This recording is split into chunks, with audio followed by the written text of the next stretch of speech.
polar bear fell on me.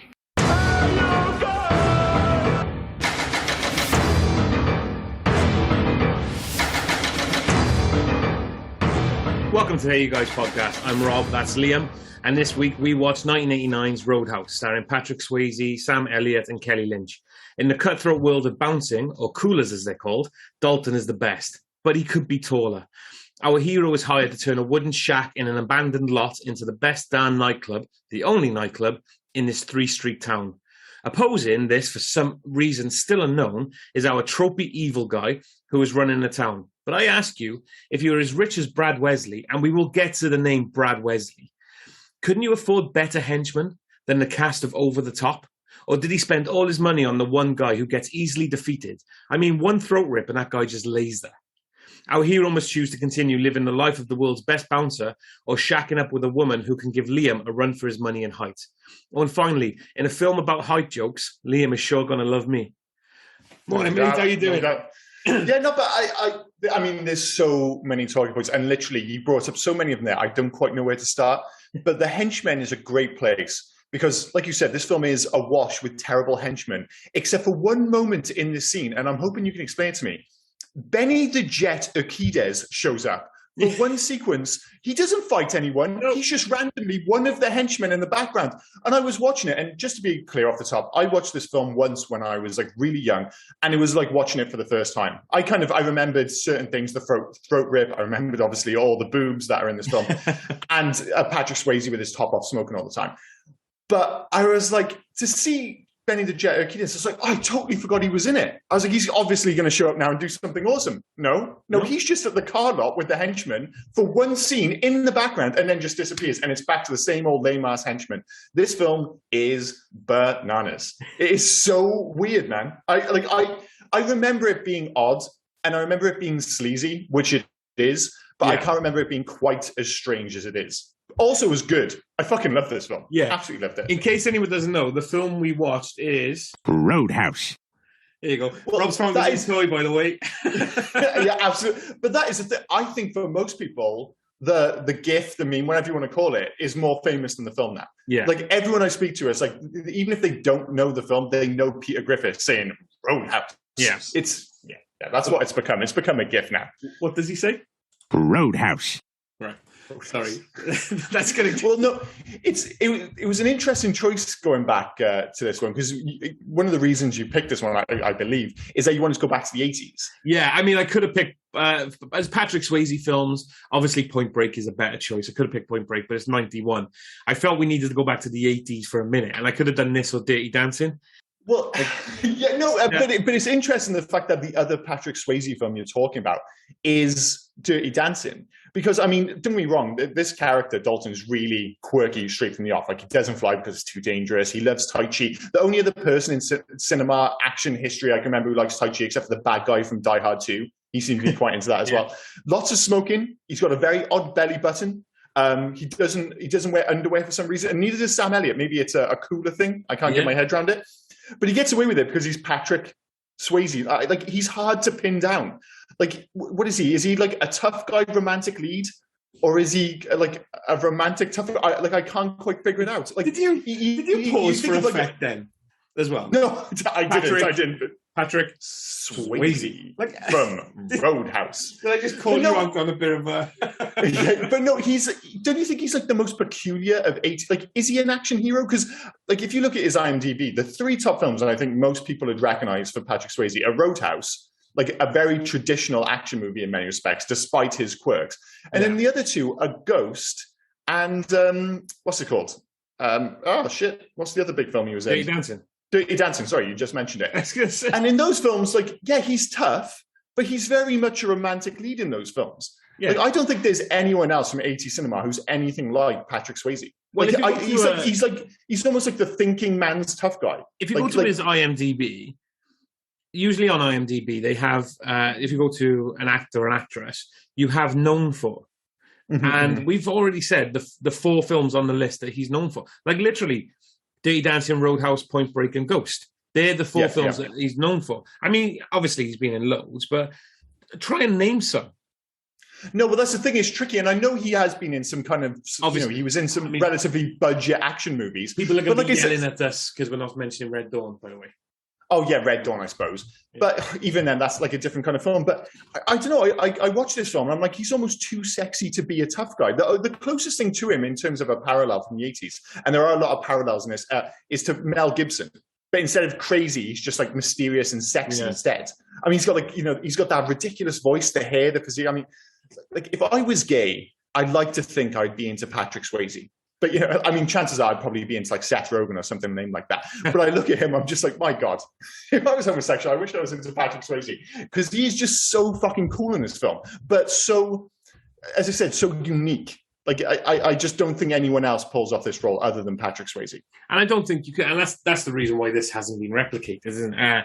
Well, I mean, I say replicated, why this specific storyline hasn't been, because you can't pull off the charm, the charisma, the shy awkwardness, the tough exterior that he's also he's got that spiritualistic thing. Like it's similar to his other kind of quote unquote tough guy role would be Point Break, like you mentioned. Yeah. And in that, like, yeah, he's tough and stuff, but again, very spiritual. Like he's just got like a unique niche in the action genre of the late 80s, early 90s. It's the same in Red Dawn, isn't it? Where they're talking about killing the animal and drinking its blood to obtain its spirit and all that. I mean, as you talk about it, yeah, a lot of his films do have that, like that spiritual side to it. That like you say, even in those films where he is the romantic lead, maybe not so much in Ghost, but certainly in Dirty Dancing. No, because Whoopi Goldberg's a romantic lead in that.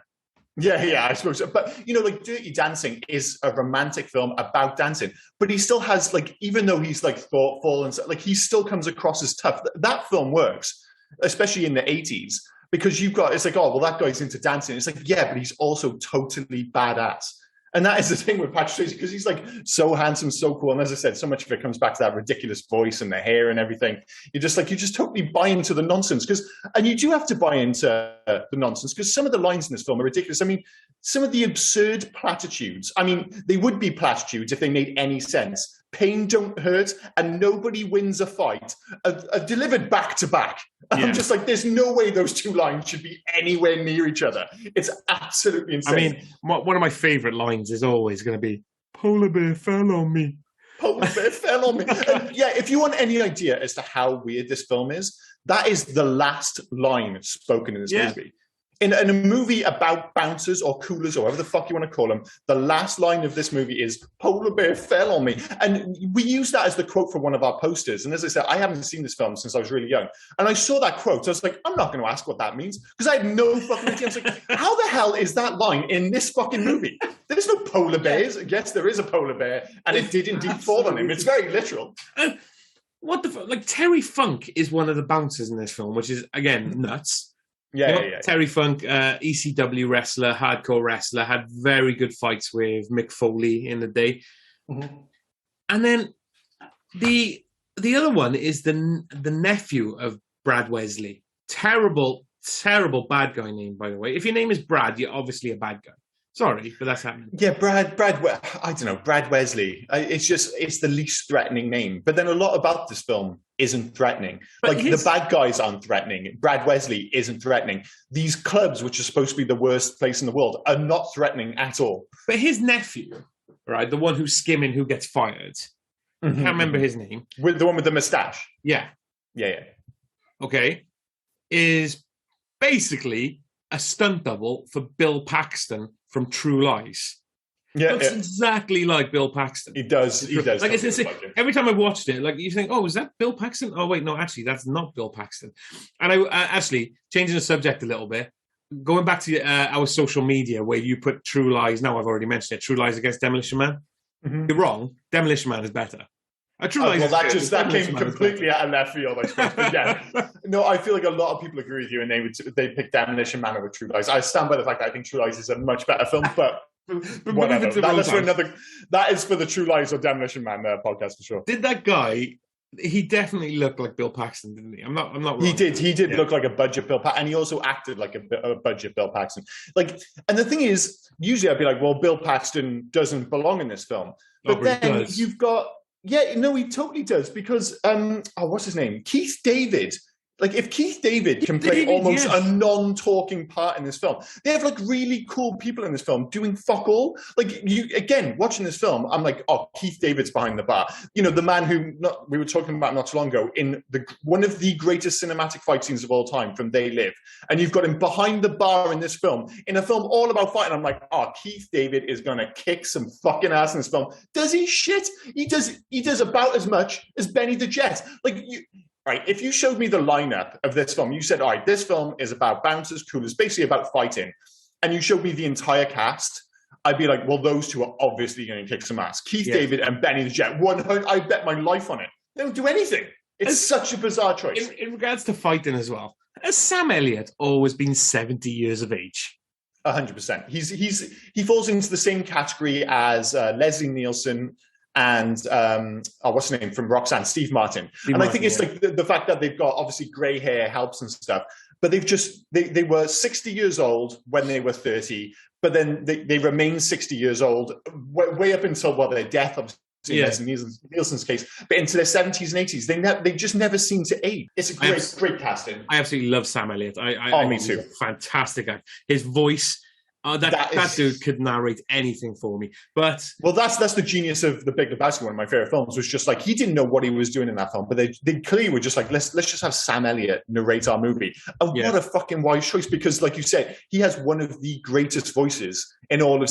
I'm a little disappointed he wasn't rocking a mustache rather than a beard, but he makes up for it with like the hair and the ponytail. And every time he turns it back and he ties up when he's about to fight, he was cool as shit. So he was 45 when he did this. Sam Elliott. Fuck. Dude, he looks 60. Yeah. He looks 60. He was 45. But you could feel like he's in his 40s. You could tell as well, like, because he's meant to be like the aging cooler. Like when he's fighting and stuff, like he's not getting his leg up, is he? I mean, well, no, and everyone refers to him like 4 inches off the floor, but he's not getting his leg up. No, I can't believe he's 45, because even Brad Wesley, like the old bad guy, the guy who's clearly older than him, he refers to him as an old man. He's over the hill. Everyone's referring to fucking Wade Garrett or Sam Elliott as if he's 72 years old. He's 45. He very much, and again, another one of the parallels we'll talk about in a bit, is he very much plays the role of Jesus Christ. From Lethal Weapon, you've got Riggs Murtaugh. He very much plays the Murtaugh role. And similar to that, Murtaugh, we all just assumed that he was like 70 years old. He was only like 40-odd when he made Lethal Weapon, but he was playing 50. And I think it's the same with Sam Elliott. He was 45, but I think he's probably playing 55 in this film. Yeah, he's playing older than he's nobody ever hired Sam Elliott and said, can you play 20 when he was 40? No one's ever thought, even when he was 20, he was never in like a high school movie. They're like, dude, that guy looks 52 years old. We cannot have him in this film. It's ridiculous. The owner of the Double Deuce as well, Tilghman, played by Kevin Teague. Yeah. Is it just him, right? Or every time he comes onto screen, who, by the way, same age as Sam Elliott in this film, 45. He's 5 years older than me in this film. Yeah. That is bananas. Yeah. Again, somebody who looked like, I'm just convinced people in the 60s, 70s, 80s, they just age quicker. You see it with footballers too. All those footballers, you're like, they were 28, like Jack Charlton. I'm like, dude, he looks like a 70-year-old footballer. It's insane. They just had tougher lives. Even though I've seen this film a few times, I've seen it more than you, but I'm not in double digits in this film. I'm probably about 5 or 6 viewings of this. But every time I watch this film, I still expect Tilghman to do something dirty. Because he's perennial a bad guy, isn't he? Like in most of the things, or is it just his face? Like I feel like he's just going to be a bad guy. No, I totally agree. And I think a big part of it, and you mentioned it at the top, and we have talked about it, is the fact that the plot of this film makes no sense. And I feel like his character, I thought it was going to go somewhere. I'm like, he's paying Patrick Swayze. And again, we're talking about this tiny little town in Minnesota. Yeah. So Jasper, Minnesota. Not Jasper. I thought it was going to be Jasper, Canada. I thought they were in Kansas. Fights in Jasper, Canada. I'd been there. I thought it was Minnesota. Well, it's Jasper, whatever this little ass town is. Okay. Yeah, it probably is Kansas. It looked more southern. I don't know where I've got that from. Anyway, they're paying him $500 a night to be a bouncer. How much is the Double Deuce making? And like, he's making a killing. He's paying $100 rent to supposedly play in this dump, to live in this dump. By the way, that barn loft is fucking phenomenal. Yeah. Can you imagine? So nice. Can you imagine people paying for that now on a lake? Overlooking a mansion. Yeah. Like, dude, it would cost so much money. It's like, oh, yeah, Emmett, the oldest guy in the world from a completely different... Well, no, he's not from a completely different movie. The second half of this film is a completely different film, and in that part of the film, he fits. But Emmett is such...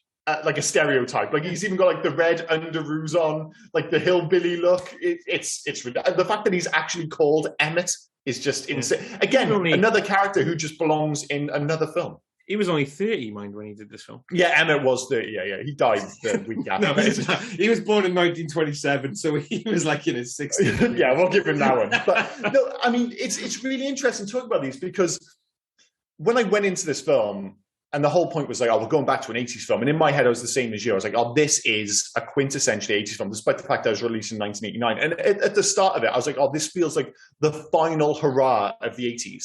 Yeah. It's like, the film opens, you've got neon lights, 80s rock. You've got a Ferrari Testarossa for no apparent reason, just because it's the most 80s car you can get. Mullets, perms, side ponytails, needless nudity. And what can only be described as an array of very 80s looking dancing. All that is like right up front. I'm like, oh yeah, this really is the most 80s film ever. And then halfway through it becomes a Western or a neo-Western, whatever you want to call it. It's a strange shift in tone for sure. Can I just go back really quickly? You mentioned Emmett. Mm-hmm. Did you recognize him? I've only ever seen him in one other thing. No. And you wouldn't know it. No, did not recognize him at all. He's Edgar from Tremors. The guy that climbs the pole and dies up there. So we never see him. We only see his dead body, don't we? Yeah. That's him, yeah. So randomly, that's him.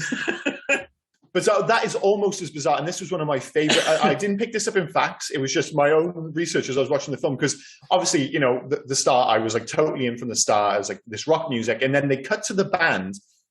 And I was like, man, now what he doesn't look how I was expecting him to look. And I was like, No. Before that, the very opening sequence in the bar that Dalton's initially working in before he moves.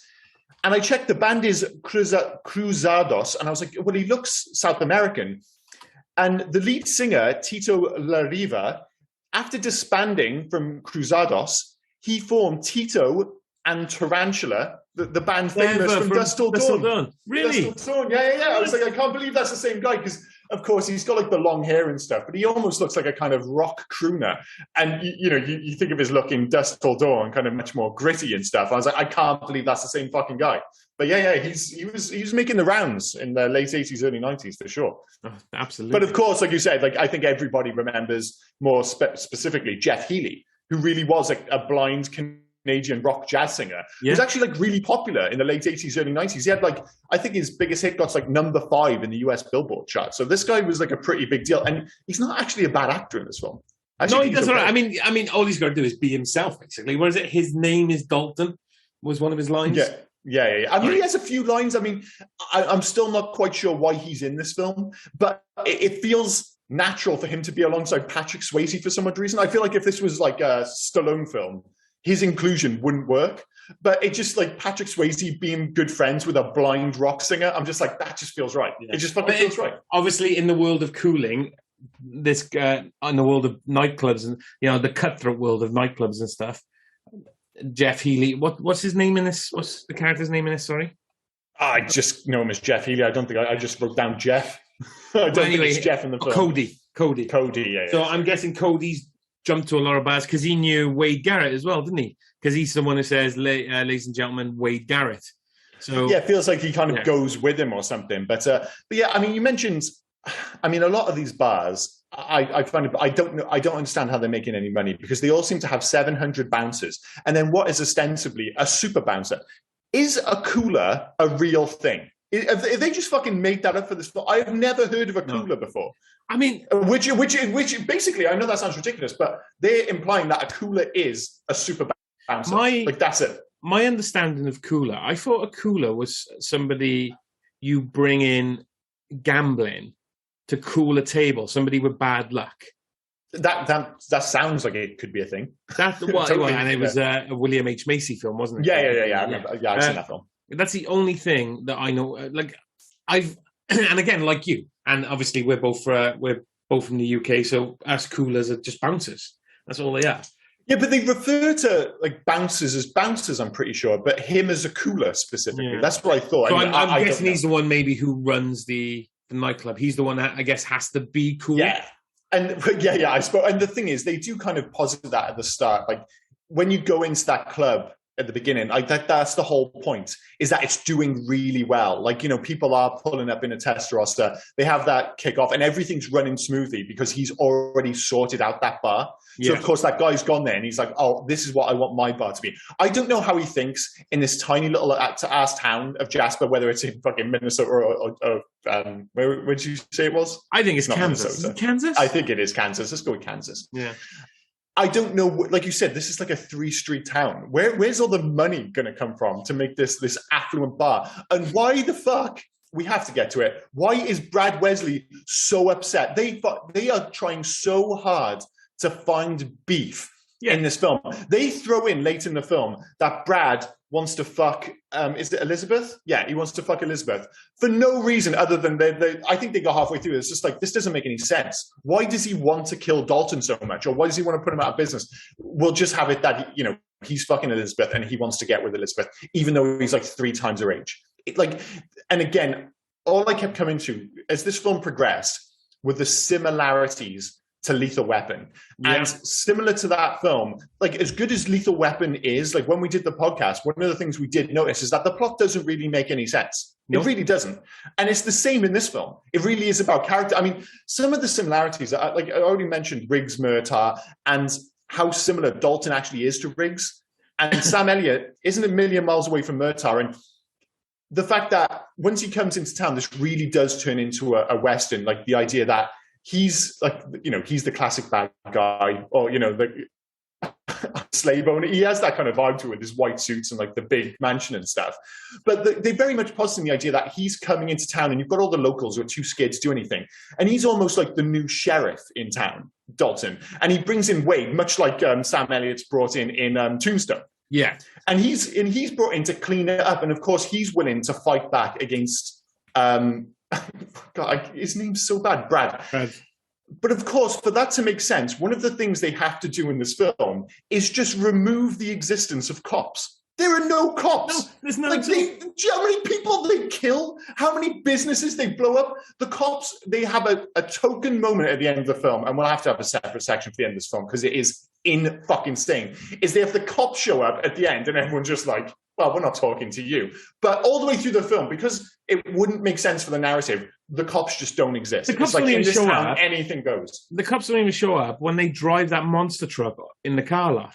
That was such a joy. Like, I love the fact that in most films, what you get, and you would have seen it in 1,000,001 films, is you'll be panning around a room and then suddenly there'll be a knife and the camera will linger on the knife as if to tell you that knife is going to be important later in the film. You know, it'll be, foreshadowing. Thank you. They foreshadow by parking a monster truck outside the bar, and they just go, look, a monster truck. There's no explanation for why this lunatic is driving a monster truck. It's not legal to drive a monster truck. So, of course, you look and go, why is there a monster truck? I bet you he uses that monster truck later on. And yes, he does use that monster truck. And, of course, in that scene, I should have been like, this is insane. They're driving a monster truck. But all I can think is, wait, is that Billy the fucking Jet? What the fuck? What the fuck? Can we going back to Wade Garrett? He has one of the best lines in the film ever. Mm-hmm. Right? Roadhouse. No. Not that one. No. That gal's got entirely too many brains to have an ass like that. It's a great... Oh, my God. It's a great line. However, all I could think in that sequence is, like, all in the build-up to this, I'm thinking, I wish Sam Elliott was my best friend. I wish if I was in trouble, I could call on Wade Garrett to come help me out. Dude, if I was dating a girl and one of my friends started dancing with her like that in a diner at 9 a.m. in the morning, I'd be like, dude, what the fuck? He is putting his hands on her in front of his face. He is basically saying, like, he even says to us, like, listen, I kind of want to have sex with you. And this is the kind of film where you're like, well, they're not going to have sex in the diner, but then also they might have sex in the diner because a lot of people decide to have sex or just take their top off for no reason. But again, in the cutthroat world of bouncing, you don't know what they've been through. Maybe they share everything. Yeah, but, well, apparently so. Let's get to Kelly Lynch, right? Because I made a joke about her height, right? Mhm. But she's only 5'9", and Patrick Swayze's 5'10", so there's not much between them. Well, she feels taller though. She feels taller, feels so much especially taller. when she's next to Brad Wesley, who I'm guessing is like 4 foot nothing. Yeah, he's again, he is a weird back. Sorry, I'm getting away from Kelly there, but yeah, he's a very small man, and of course, this is all building up to Patrick Swayze fighting Brad at the end of the film, and it's just they give him a spear because, well, we've got to give him something to make it a slightly fair fight. Yeah, because you just had the henchman who used to fuck guys like you in prison. Wow, that was a line. Where the hell did that line come from? Again, that was the scene that really brought the whole Lethal Weapon thing. Sorry, I know we're jumping around a bit, but there's so many points of interest in this film. When they're fighting down on the water, there's so many things going on. Firstly, you're like, Jimmy should have been introduced really early in the film, but isn't. He is introduced as being anything notable an hour and 20 into this film, and immediately they're saying, oh, he's a big deal. Right? He and Brad should have been very much the Mr. Joshua, and I think it was the Colonel or whatever his name was from Lethal Weapon. And of course, what they do in Lethal Weapon, which they don't do in this, is they establish that Mr. Joshua is a badass. They establish links to Riggs. They do the whole lighter into the arm thing, and you're watching it like the foreshadowing thing. You're like, oh, they're going to fight later, and it's going to be awesome. There's no foreshadowing.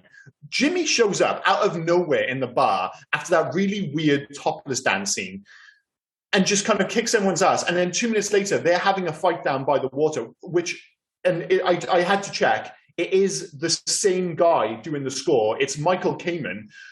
Because I was listening to that, I was watching that fight sequence. I was like, even the music is the same as Lethal Weapon. You know when he fights Mr. Joshua on the porch of the house at the end and it's all raining and stuff?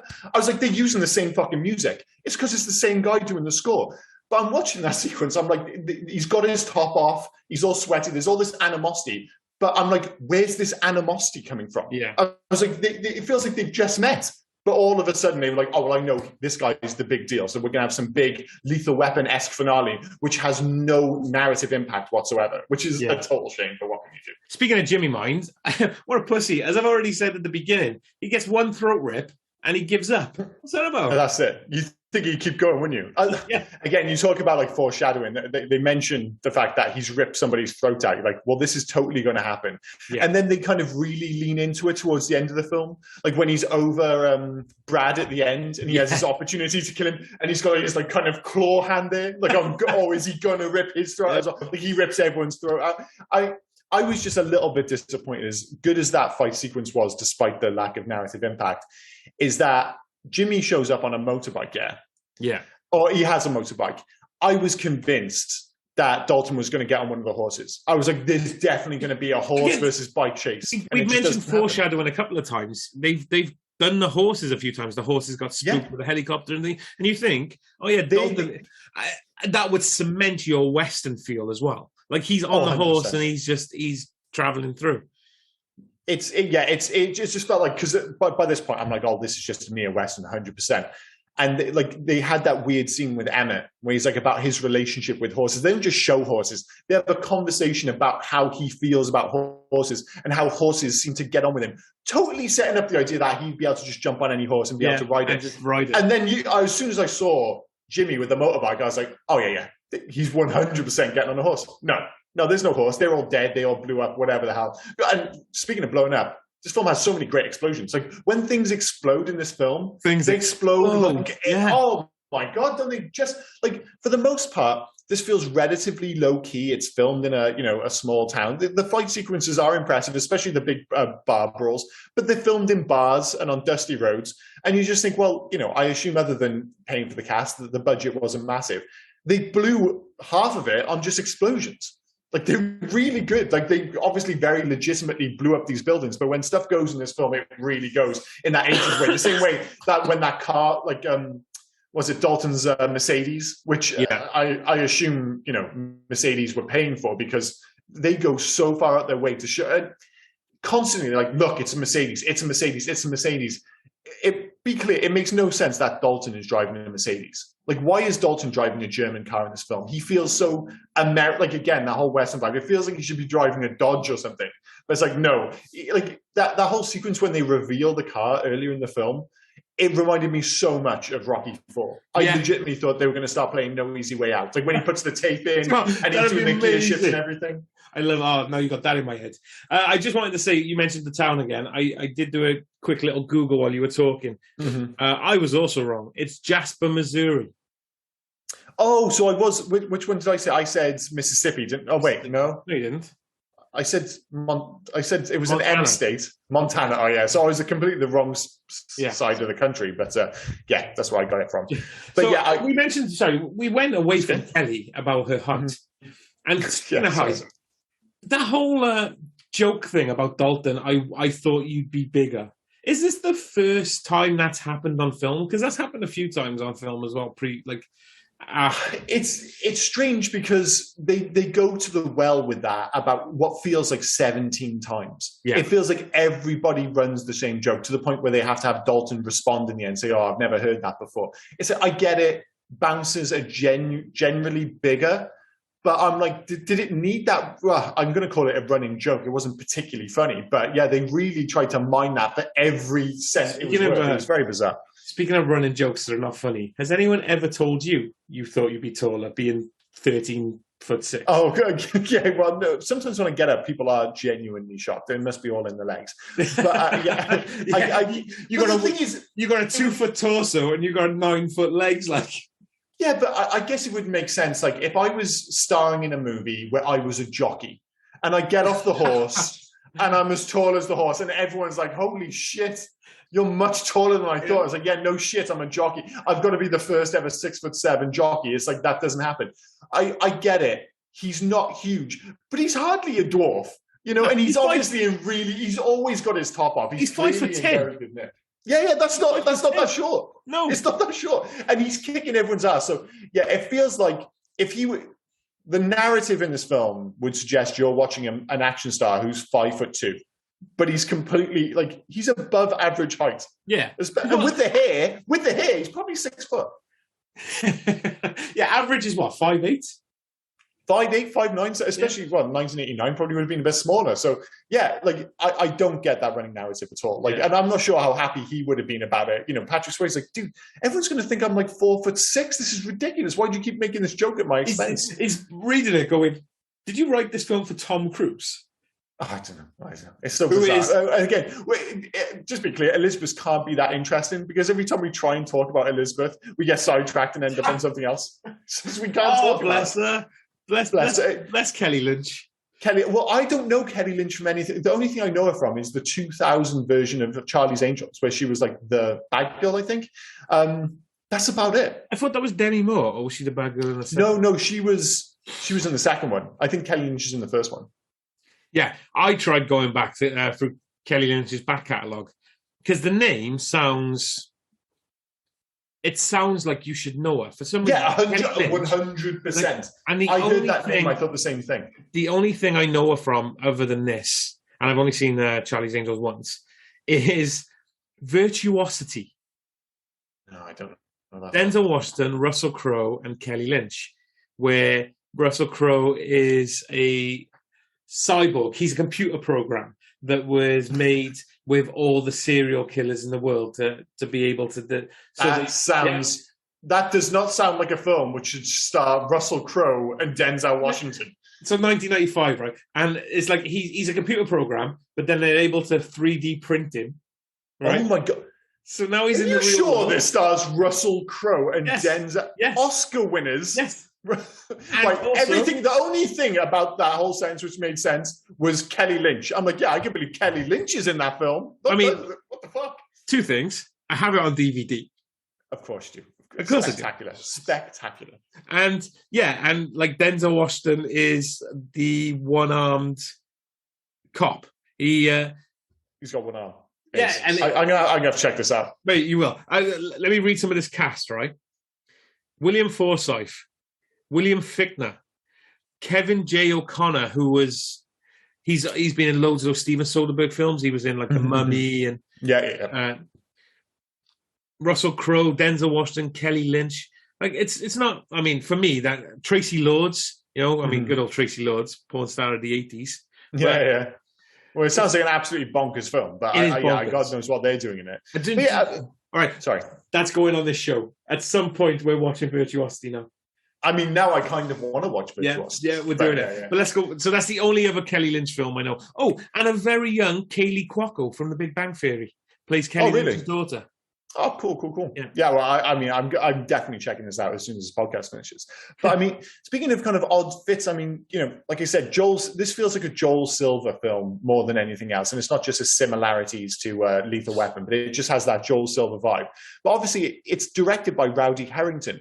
And it's not a director I'd ever really heard of. And I checked this because this guy directed Striking Distance with Bruce Willis in 1993, a very, very forgettable Bruce Willis action film from 93. And the only other film of his I'd ever heard of was Gladiator, and not the Gladiator you're thinking of, with Cuba Gooding Jr. and what's his name? James. There's a boxing film. I have it on DVD. Do you really? Yes. Oh, I thought you were fucking joking. There's no way you got Gladiator on DVD. I fucking love that film. With James Marshall from Twin Peaks. Yes, James Marshall and Brian Dennehy as the bad guy, and it's got Robert Loggia. I've got a funny feeling the sentence, Gladiator with Cuba Gooding Jr. I love that film. I think that's the first time those words have ever been spoken. Dude, honestly, watch it. It's a good film. It's got I know it was supposed to be a decent film. I'm just amazed that you've got passion for it. I just don't think I don't think anyone's spoken about 1992 Gladiator since I don't know, halfway through 1992. One of those films. It's, I get the impression it's fine. The reviews are actually half decent, but nobody talks about it. It's got Kevin McAllister's dad in there. That's okay then. Yeah. Well, there's loads of it, like Robert Loggia, isn't it? See, now I'm just thinking about the fact that Kevin McAllister's dad was clearly a gangster in Home Alone. We had that whole running narrative, of course. Yeah, well, because he was a gambler in this, so I'm assuming it's his money. He's got his dark backstory. Maybe it is linked into Gladiator. Who knows? But no, I don't think I'll be rushing. I don't think you can convince me that I'm going to rush out to see Gladiator. You've kind of got me cover on this podcast you've got me with one-armed, Denzel versus Cyborg Russell Crowe. Like that's kind of piqued my interest. But Gladiator, I think I can skip that one. But yeah, it's just a weird choice. Like that director, other than those films, where obviously some people do like Gladiator, apparently, he hasn't done much else. No, he's not. Again, I think this film's relatively well directed. The action scenes are pretty good. I think the only major issue with this film is the script. I mean, some of the dialogue is quite corny, but it works because of the setup, because you've got a very earnest Patrick Swayze and of course Sam Elliott, very much just playing Sam Elliott. But it does. The big issues with this film really are the fact that narratively it doesn't make any sense. There's no reason for that animosity at the core of the film. It just doesn't work. And as I already mentioned, the fact that Jimmy is introduced so late that the big fight sequence at the end doesn't have the impact that you want it to. And of course, that does leave us with what ends up being one of the more bizarre finales to any film. Like the finale to this film reminded me of two films. One was Commando, a similar situation, a kind of a bad guy who physically just can't kind of compete with Arnie. And two, the other one was A History of Violence. I'm not sure if it's a film you've seen, but that film totally jumps the shark towards the end. With Viggo Mortensen. Yeah. I film I love, a Cronenberg film. And this film has that same vibe. Like, I talk about how it starts as a very 80s film. It becomes a Western. And then I don't know quite what it is. Like, by the end, it's just a ridiculous 80s action movie. Like, that's what it really goes for at the end. And, it takes some pretty wild swings, with the fact that he's a hunter, just so you can have the famous polar bear line. So he can throw... When he started throwing spears at Patrick Swayze, all I could think of was Ace Ventura 2.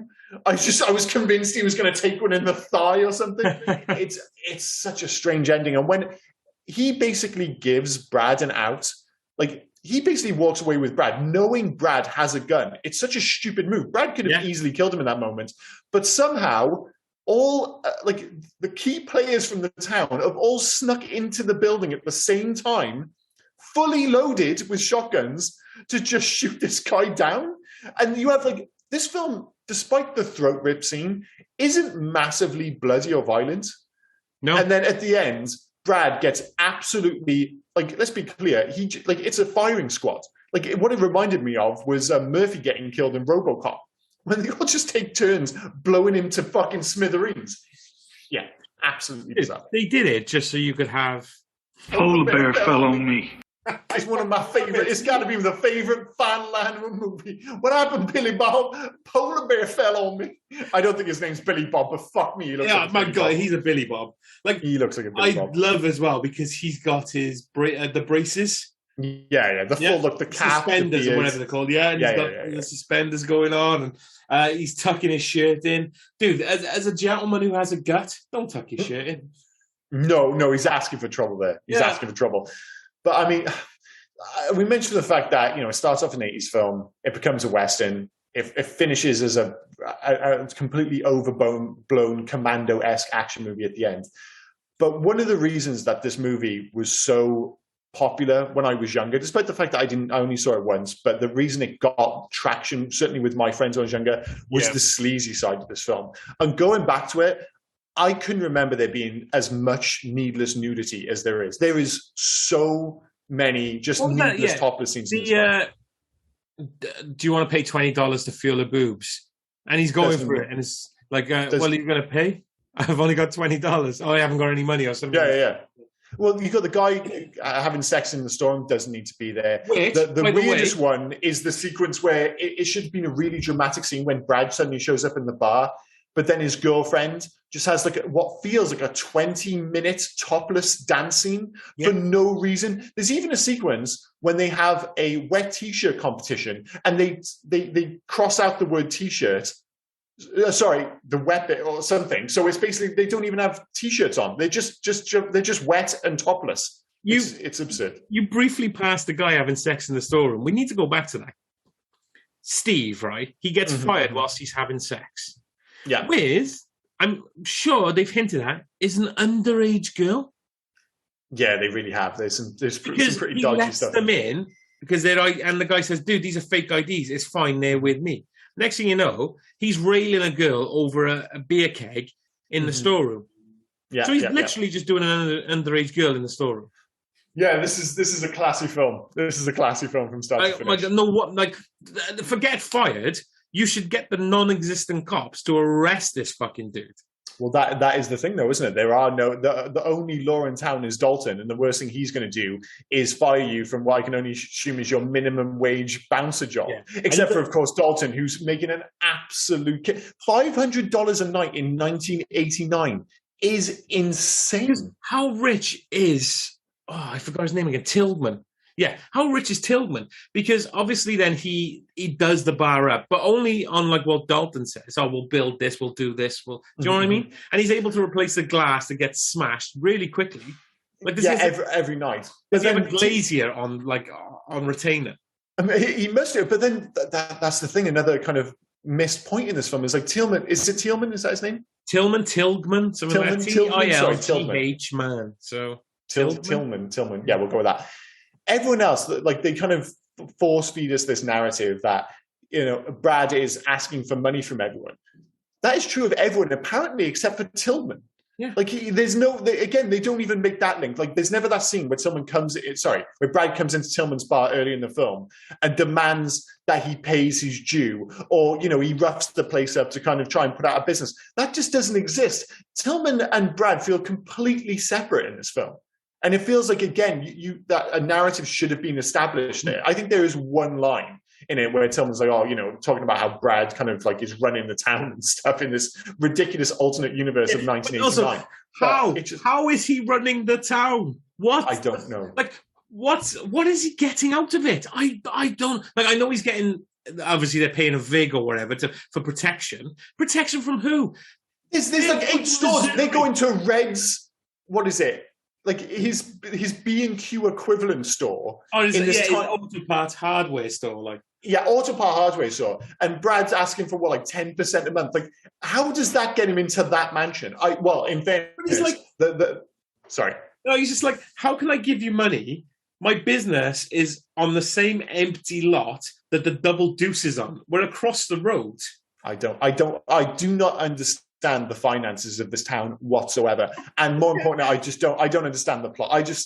it's a weak excuse to have a bunch of fights, to have kind of, well, Dalton or Patrick Swayze fighting a bad guy at some point, but it never comes together from a narrative standpoint. It doesn't really matter in this film because it's so fun, it's so sleazy, it's so ridiculous. There's no other film quite like it. I'm not sure if there are any. I can't think of another bouncer movie, full stop. Like, to me, this belongs in the same category as Over the Top with Sylvester Stallone. Well, I said the henchmen are from Over the Top. I said that. Yeah. Well, I feel like this belongs in this weird, rarefied air of like, they've done, like with sports movies, it's like, after Rocky, they did every underdog sports movie and they go through the sports and eventually they get to fucking like badminton or water polo or something fucking ridiculous like that. That feels like the equivalent. Boxing, like that film Gladiator. Oh, that film Gladiator, yeah. Well, that's what it feels like, you kind of like people running out. It's like, I guess we can make him a bouncer or we can make him an arm wrestler maybe. I don't know, we'll just go with that. But as long as we've got a star, it's the 80s, it won't matter and we're off to the races. But yeah, as I said, this is one of the stranger movies of the 80s. I'd love to see a topographical map of this town. I'd love to see that. The geography, because you've got lush green, farmland, lake, mansion that isn't really far away from weird, empty, dusty lot that has two businesses on it that can't be far away again from a place that has a used car lot. Again, well, maybe that's why we're so geographically confused. That's why I'm mentioning every state in America, like Jasper. Oh yeah, it's in Vegas, it's in Nevada, whatever. It's a strange old place. It's never really made clear how big or small it is. Yeah, I mean, when I'm watching the film, I'm getting the impression that it's a very small town, but then narratively, it doesn't make any sense for him to pay $500 a night for a cooler to make his bar popular. Where are all these people coming from? I can't see any world where, like at the start of this film, somebody rocks up in a Ferrari Testarossa to go to that bar. I just don't see it. And I like the fact that as the movie goes on, you see the bar tidying up. Like they remove the cage from around the, Cody's band and all that jazz. Sorry, I just can't get my words out. But yeah, I still just don't think it narratively makes sense at all. Like any of it. Which is a bit of a shame, but again, does it really matter for this film? Not at all. No, it's super fun. It's super fun because it's cast really well. Well, the core parts are cast really well, as you said. The henchmen are cast horrendously badly. Like there's no threat to them whatsoever. No, they are all. The only one who has a threat maybe is probably Terry Funk, and he disappears again relatively early in the film, doesn't he?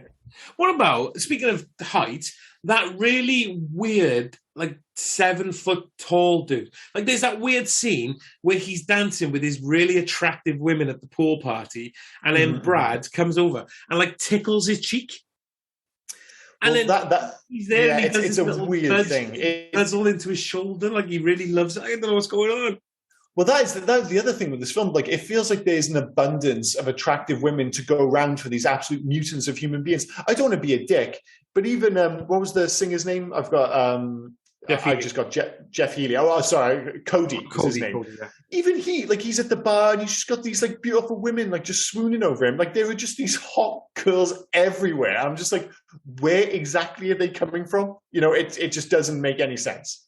No. Surely there would be a couple of, dare I say, rotters knocking around, but you don't see any of those. It's just attractive women who just love taking their top off in the town of Jasper. What a magical place. Before we move on, I wanted to raise one more point about one of the fights, right?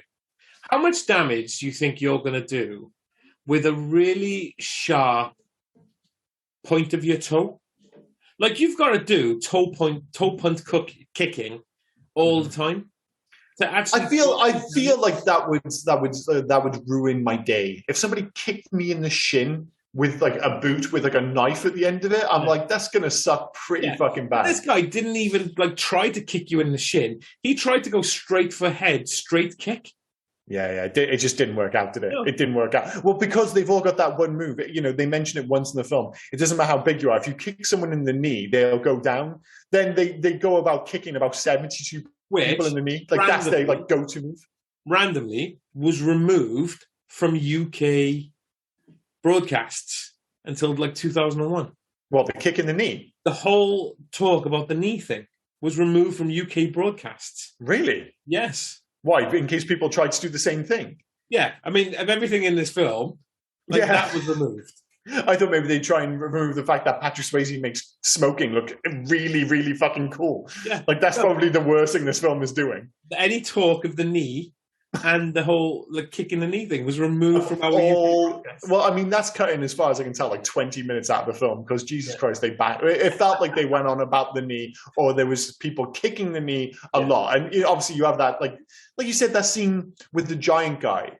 Like, that's a great example. Like, he feels like out of all the goons, as it were, he should have been front and center. Again, you're kind of building up. It's like, oh, well, one of you is going to have to fight this guy who's like 7 foot tall, who's an absolute giant. Instead, he just kind of pops up randomly. It's never really established very clearly that he's tall, except for that one moment. And then he kicks him in the knee and he's pretty much dealt with. And that's it. Yeah. There was a lot of very odd choices in this film. It gets away with it as a movie because it's strange, but yeah, it's very odd all the same.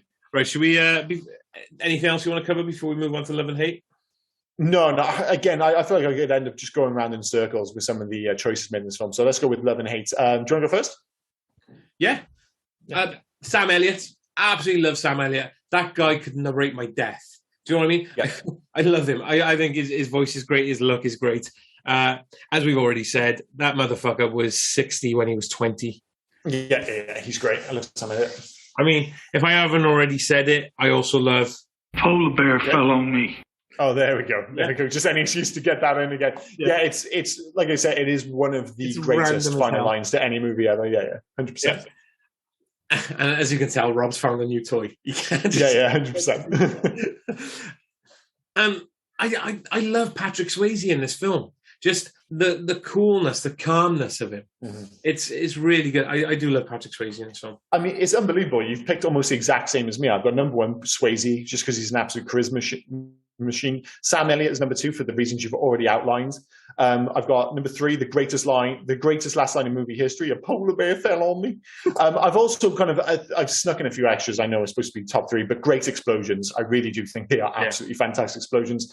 And the Western core of the movie, like, the fact that it just doesn't let common sense or modern sensibilities get in the way, or the need for proper plot or motivation. They're like, they've got an idea and they're going to fucking run with it regardless. And that is the beauty, I think, of 80s cinema. They never overthought things. Like, no, this is what we're going to do. We're going to run with it. We're going to have Lethal Weapon, but it's kind of going to be a Western, kind of, maybe it doesn't matter. We'll just go with it.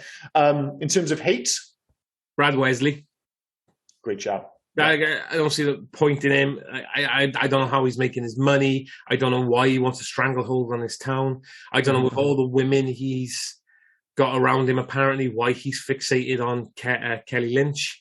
There is no explanation for that last point in particular. It is a throwaway line that they sneak in there where he's watching, of course, Patrick Swayze's fucking Kelly Lynch on the roof of the barn, because why wouldn't he be? But of course, he's sitting there in his very racist-looking mansion, just looking over, and there's just like one line to say, "Oh, well, he really wants a piece of Elizabeth." That's not verbatim, by the way. They don't actually say it like that, but they basically imply that he wants to have sex with Elizabeth. And again, it's just to try and establish some kind of beef between the two that doesn't exist. It's really bad. The henchman I couldn't get on with.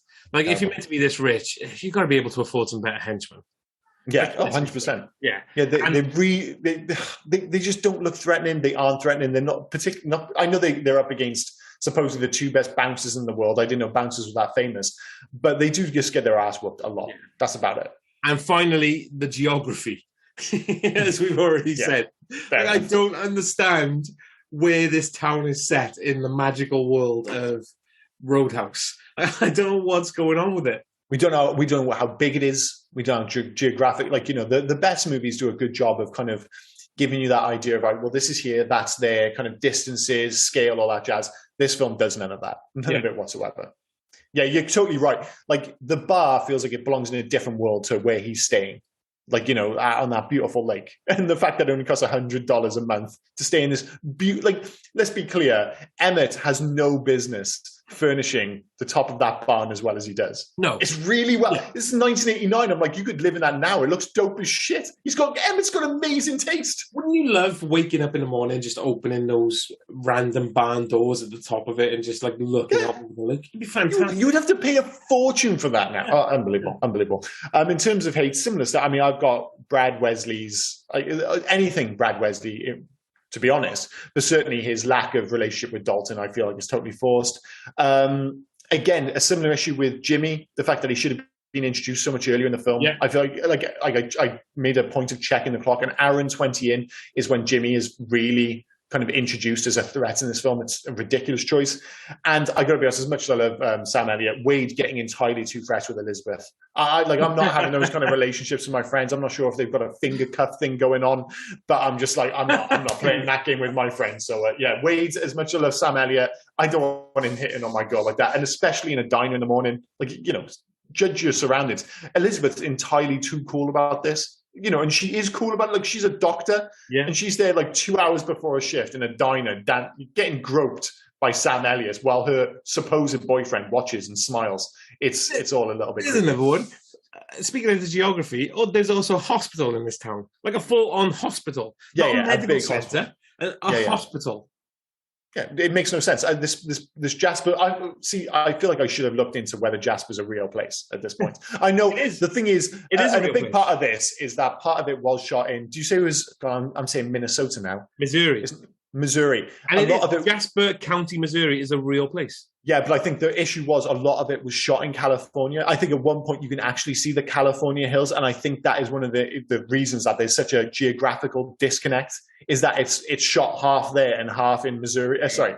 It says right. Jasper is a nominal setting of the 1989 movie Roadhouse starring Patrick Swayze. However, the movie was not actually filmed in Jasper.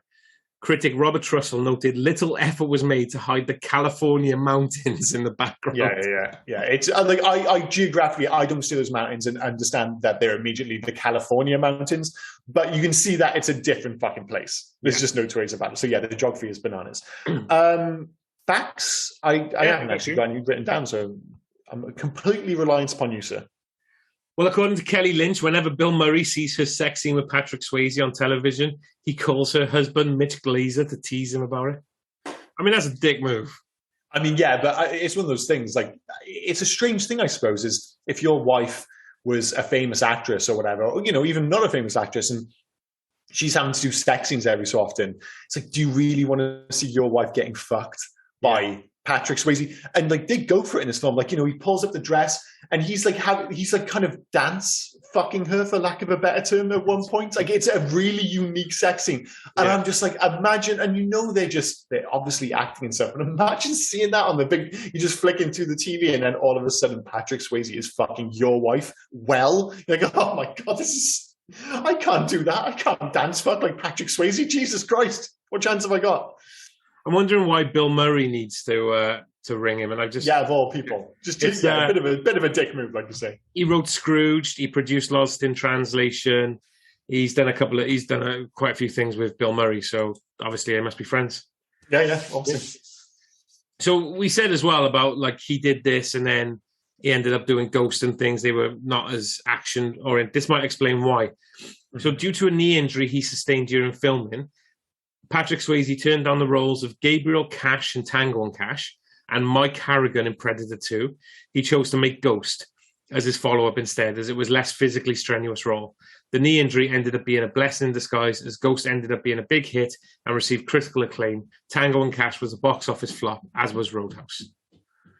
Yeah, it's strange, isn't it? Because Roadhouse was a flop, but it's totally lived on, partly because of Family Guy. But same with Tango and Cash. I feel like it was a bomb, but I feel like people have kind of oddly fond memories of Tango and Cash. Yeah. I certainly do. And it's a film I look forward to doing. Oh, we will be covering it on this podcast. Don't worry about it. Make no mistake, for those who weren't around, Ghost was an absolutely massive hit. Back in 1990 or whatever it was. Like Whoopi Goldberg was there. Like, it very much made Demi Moore like the star that she was at that time. So yeah, that was an absolute beast of a film. Benny Akadis.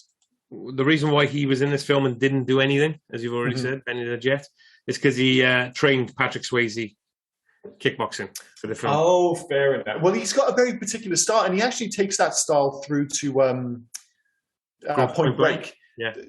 No, I was talking about Patrick Swayze, the way he fights. And actually, again, I'm not trying to force a link here, but the way he fights, and a part of it obviously is his height and his physique and stuff, but what it reminds me of is Mel Gibson in Lethal Weapon. They've got a really similar fighting style, kind of like low-key martial arts. They punch in the same way and everything. They got the same mullet. despite the fact that they're very different, there's so many similarities. It's ridiculous. Trying to follow the success of Dirty Dancing, the film's tagline, "The dancing's over. Now it gets dirty." Fantastic. That is unbelievable that they used to get away with stuff like that, but that was the world we lived in 1989. It did work, sadly, because this film bombed. The fact you found this on your own is amazing. But yeah, the band playing at the start of the movie is Crusados. After the band disbanded, lead singer Tito formed Tito and the Tarantula. Yeah, it's crazy. Yeah, I was just like, I just saw him. I was just like, oh, what a peculiar kind of like rock lead for like the start of this film. Just what, because everyone, you may have noticed that other than Keith David, most people in this film are very white. This is an aggressively white movie. The only other guy is at the start when he goes to get his. I'm not quite sure why he gives his keys to the guy outside. He's like, "All right, what do I look like, Belly?" He's got like that really ridiculous voice. I never quite got what was going on there. I was like, yeah, he's not a valet. Why are you giving him his keys? But whatever. But other than him and Keith David, this film is aggressively white. In regards to his knee injury, after the 5-day-long shoot fighting martial arts Jimmy, Patrick Swayze needed 2.5 ounces of fluid drained from his left knee. Oof. Yeah. That is right. I've had that before where I had a knee injury and it blew up. And literally it was just full of juice, knee juice, for lack of a better term. And it is very unpleasant. You've seen my knee, you've seen my leg. Yeah. You have to, yeah. It gains some fluid every now and then, shall we say. Yeah, not very nice. No. Jeff Healey was actually blind, as we know. He'd been playing the guitar since he was 3 and had been blind since he was 18 months old. Mm-hmm. He plays it in such a peculiar way, like with it on his lap. Yeah. Very odd. The exterior shots of the Double Deuce and Red's Auto were facades that were built on site. The barn that Dalton rented was also built just for the movie. Oh, maybe that's why I had such an amazing loft situation, which made, again, really didn't make any sense why it'd be so nice. On Family Guy, Season 8, Episode 4, Brian's got a brand new bag. Peter Griffin buys the Roadhouse DVD at a going out of business sale at the Call Hog Video. After watching the film, Peter comically decides that all of life's problems can be solved by kicking. After kicking his target, he would say the film's title as a catchphrase. The episode was dedicated to Patrick Swayze, who had died of pancreatic cancer several weeks before the episode aired. Roadhouse. So there you go. Just get a bit of Roadhouse. Well, that's the thing. I mean, if we're talking about like the legacy of this film, I mean, the fact is it has been utterly immortalized by Family Guy. I think let's move on to legacy because facts are going forever. So just move on to legacy. Yeah. We've got to cut those short eventually. But like I think that is the overriding legacy of this film, bizarrely. Other than the fact that, as you mentioned, when people think of Patrick Swayze, this is one of the films, despite the fact that it was a flop, I think this is one of the 4 films that a lot of people think of when they think of Patrick Swayze. I think it's fair to say Ghost, Dirty Dancing, Roadhouse, and Point Break. Yeah. It feels like, like 2 pairs, like the different sides of his character. As I said, like he's such a peculiar actor, like so hard to place as like this 80s action star, like, too tough to be a romantic lead, too spiritual, too thoughtful to be an action star, but somehow made both work, which is very much unique. You can't imagine, you think of the other action stars around that time, Steven Seagal, Arnold Schwarzenegger, Sylvester Stallone. You can't imagine them working in a romantic lead. Like they just wouldn't. No. Like none of those. Like imagine any of those guys in Ghost or Dirty Dancing. It would be an absolute horror show. It'd be a horror show.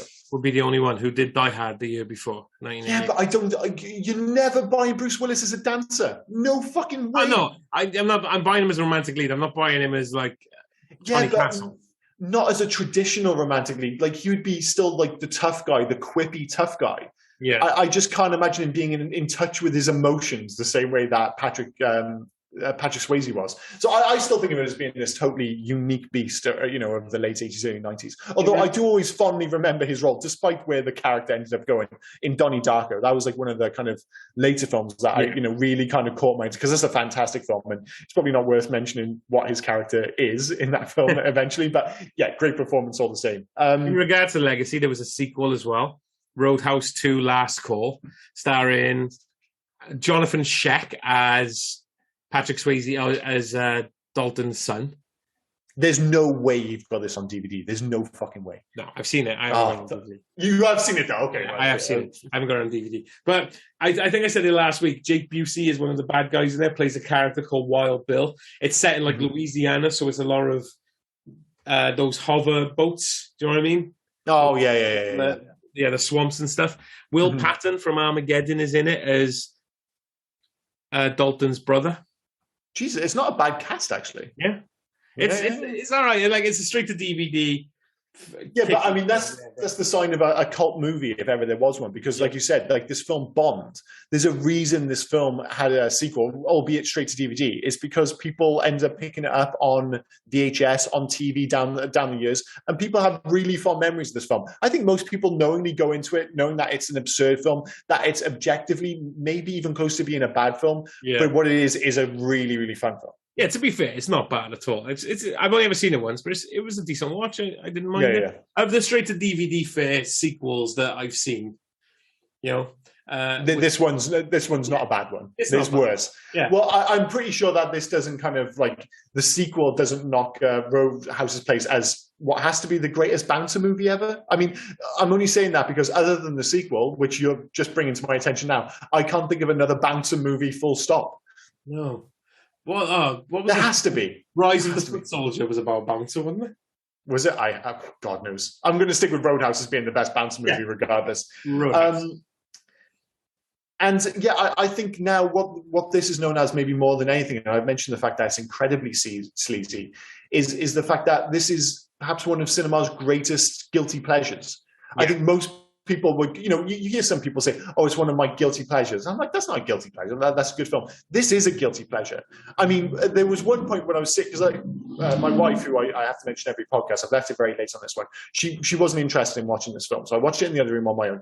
And there were one point where I'm like, this feels like I'm almost watching porn. Like, it's just so much sex. There's so many topless scenes. Totally needless. Very fun, but totally needless. So yeah, I really would put this at the very top of the list of cinema's guilty pleasures. Because you watch it and you feel like you shouldn't be enjoying it, but chances are you're totally enjoying it because it's a really fun film. Do you want to go soundtrack?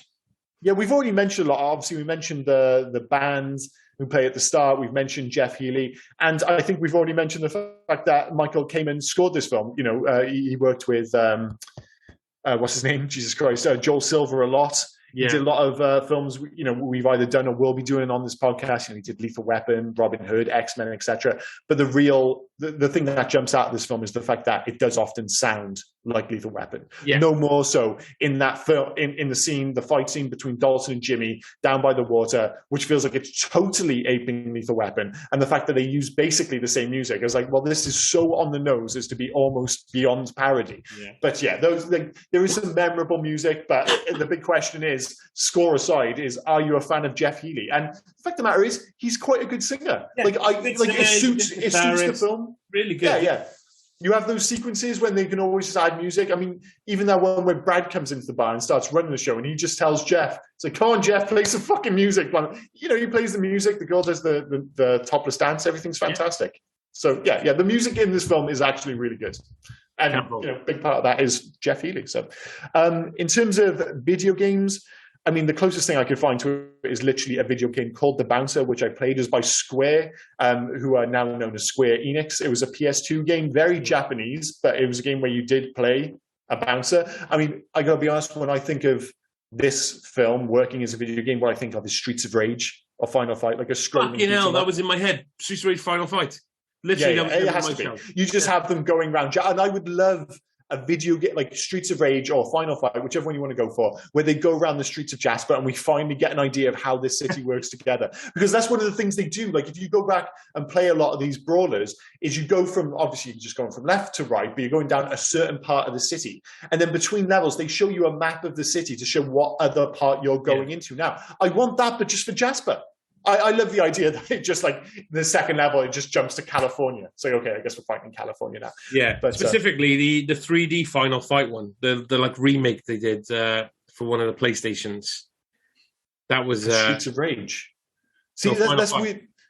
Oh, Final Fight, yeah. Most of the 3D ones are pretty bad, but funny enough, of the 3D brawlers, one of the ones I mentioned, because in terms of if I was going to have one made today, I would go for, basically what I want is a game that combines 3D brawling with bar management simulation.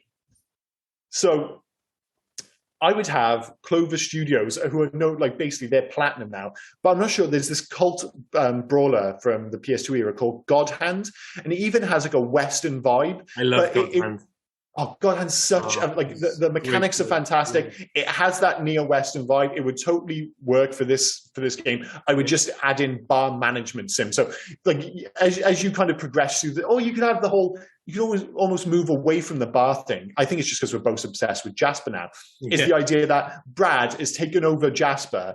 So you've got to make your way through and clear up the city. So you've got to like knock out his local henchmen who kind of like the different districts. If indeed Jasper has districts, who goddamn knows? So I'm going to go with God Hand with bar management sims as you go and clear out all of Jasper and Brad's array of incompetent goons. I can't beat you. I can't come up with anything better, so I'm going with that as well.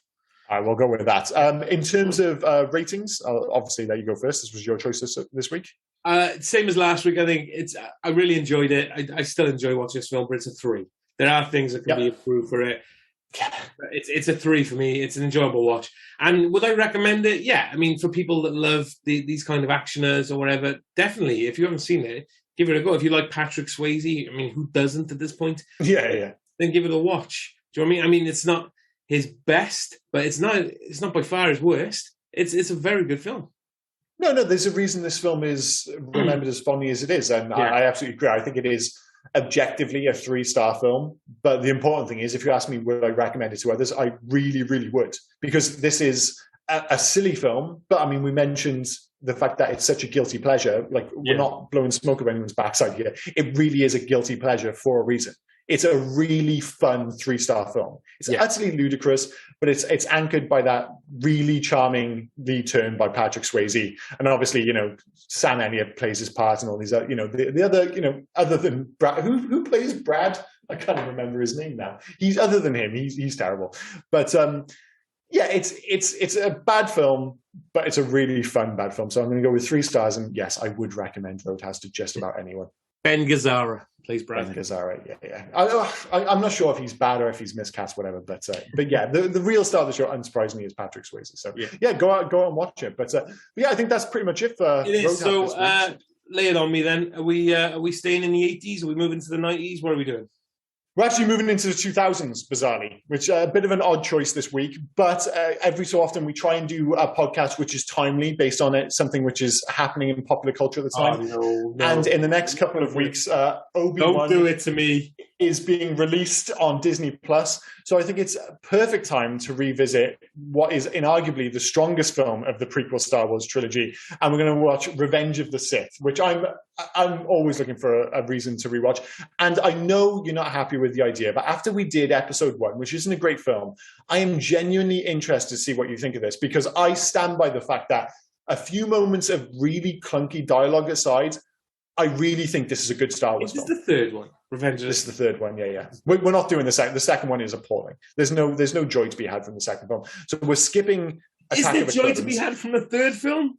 I think there totally is. Although we are with 100% the first movie podcast to do the prequel trilogy before. Like, we haven't done Empire Strikes Back. We haven't done Star Wars. We haven't done Return of the Jedi. We've done episode 1 and we're doing episode 3 next. It makes absolutely no sense. But I am sticking with the idea that, especially for Obi-Wan, like, this is the film that really is going to be closely linked to that. And we'll obviously go into that next week, but it took a couple of films for Ewan McGregor to really capture that Alec Guinnessness, but it's there in the third film. And I think that's going to be a kind of good connecting tissue into the upcoming show, which I'm really looking forward to. Well, I'm super excited to be watching Revenge of the Sith, as you can tell from my voice. Yeah, I bet you can. So yeah, bit of an odd choice. We were like, we've got to go back to the 80s. It's like, now we've got to overcompensate by going to 2005, I think it was. So yeah, next week, Revenge of the Sith. But as always, thanks for joining us for this very 80s podcast this week, and join us for a very not 80s podcast next week, Revenge of the Sith. But yeah, thanks for listening, guys. Really appreciate it. Thanks, guys. Bye now. Cheers. Bye-bye. Oh, and before we forget, here is Rob with all the finer details. Got to get through those, dude. Yeah, so basically you can find us on Twitter, Instagram, and Facebook at Hey You Guys 80s. We're also on email at heyyouguys80s@gmail.com. Please feel free to drop us any recommendations, any corrections or omissions we may have missed from any of the films that we've covered. Just get them in. And also, if you could, please leave us some 5-star reviews. That would really help us. And we'd like to thank, as always, Darry Fletcher at Darry Doodles for the fantastic artwork that we're now producing. Thanks for that, mate. Cheers, Darry. Thanks again for listening, and we will see you next week. Cheers. Bye. Roadhouse.